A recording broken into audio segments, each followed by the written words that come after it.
Greetings, 8th graders. Today we're talking about compound inequalities. They're a little wonky when you first look at them, but if you follow them logically and just try and make sense of it, it's pretty clear. It makes a lot of sense intuitively. So just trust your gut, try and figure it out, make sense of them. You'll do great. Name, date, title. Here we go. Notes you have to have is that if two inequalities have and between them, the solution must satisfy both criteria. And I say overlap, that'll make more sense when I show you what the graphs look like. But if two inequalities have and, so if I say that k has to be greater than 5 and less than or equal to 10, it has to be both of those at the same time. It's like me saying, I want to speak to you if you were late and didn't have your homework. Well, if you were late but you had your homework, then you can leave. But you shouldn't be on time next time. Second one, if two inequalities have or between them, the solution must satisfy one criteria. So everything that meets either criteria has to get shaded. So that's like if I say, come and see me if you were late or if you didn't have your homework. Oh, if you were late but you had your homework, you were still late. So you still satisfy one of the criteria. I still want to talk to you because I think you're great probably. Third note is that we graph individual inequalities above and below the number line before graphing our solution. So our solution goes on the number line. We just kind of draw a little work above and below. And this will all make sense. Just take down the notes for now, make a little bit sense of it. Basically what's going to happen is we're going to be talking about satisfying multiple inequalities at one time. So for that example, if I said that we were worried about something being greater than 5 and less than or equal to 10, I'll say, well, what's greater than 5? It's everything that's this direction, and what's less than or equal to 10? It's everything at 10 or this direction. And if I said they had to be both of these, it's wherever they overlap. If I said it was one or the other, then we would shade everything, because everything to the left satisfies the second criteria, everything to the right satisfies the first. So that's what it's going to look like. Let's see it in action. That should make more sense of it. Check it out. Number 1, solving graph. H is greater than or equal to -8, and H is less than -2.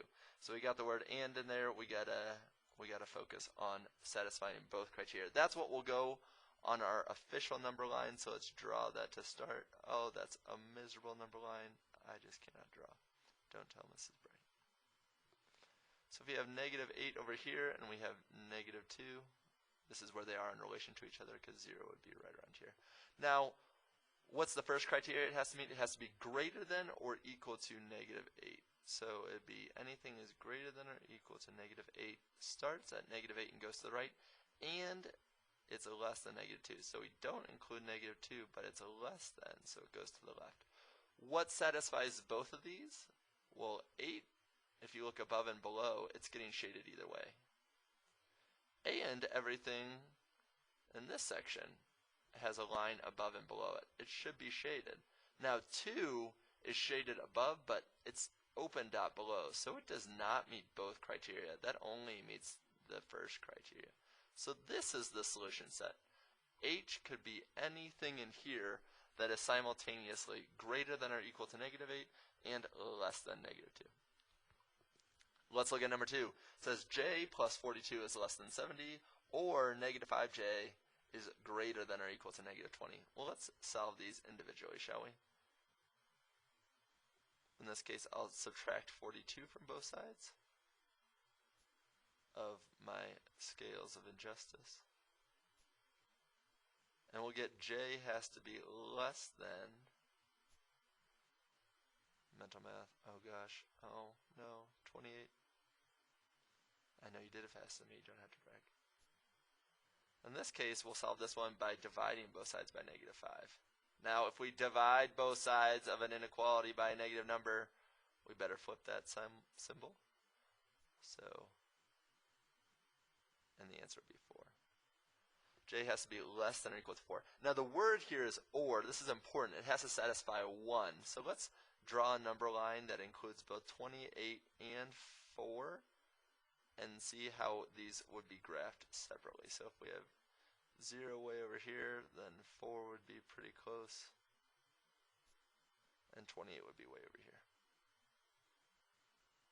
Now, what does j have to be? J has to be less than 28. So j would be less than 28. Couldn't be 28. Or j could be any number that is less than or equal to 4. So it could be less than or equal to 4. Now, the important thing is, do we only shade the part that's overlapped, or do we shade everything that meets one or the other? Well, in this case, it's or. So all they really have to be is less than 28. They have to be one or the other. So anything that gets shaded at any point will be part of our solution set. So this is part of our solution set because, yeah, it only meets the one criteria, but it meets something, and it only needs one or the other. Over here, to the left of 4, or at 4 and to the left, are you meeting one of the criteria? Yeah, you're meeting both, so you're kind of an overachiever.